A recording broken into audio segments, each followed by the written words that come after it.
అయితే చాలామంది యష్మి గారి ఫ్యాన్స్ అయితే నిఖిల్ని కాదు అనింది, అక్కడ అనింది మణికంఠ అని. అందరూ నిఖిల్ని గౌతమ్ని అంటున్నారే కానీ ఎవరో మణికంఠ గురించి ఆలోచించలేదు. మణికంఠ కూడా ఓన్లీ గేమ్ గురించి ఆలోచించిన రోజులు ఉన్నాయి. అయితే యష్మి గారు 100% మణికంఠని అని ఉంటారు అని చెప్పి చాలామంది అయితే కామెంట్లో కానీ మామూలుగా చెప్తూ ఉన్నారు.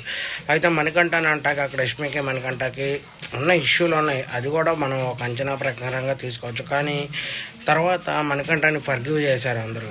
ఆ టైంలో నిజంగానే యష్మి గారు ఫర్గివ్ చేయలేదు. ఎందుకంటే యష్మి గారు అంటే అటు మణికంఠకు కూడా చాలా సందర్భాల్లో పడలేదు, ఇద్దరి మధ్య గొడవలు అనేవి జరుగుతూనే ఉన్నాయి. కాబట్టి అంటే మ్యాక్సిమం మణికంఠని కూడా అని ఉండొచ్చు యష్మి గారు అని నాకు కూడా అనిపించింది ఆ కామెంట్ చదివిన తర్వాత.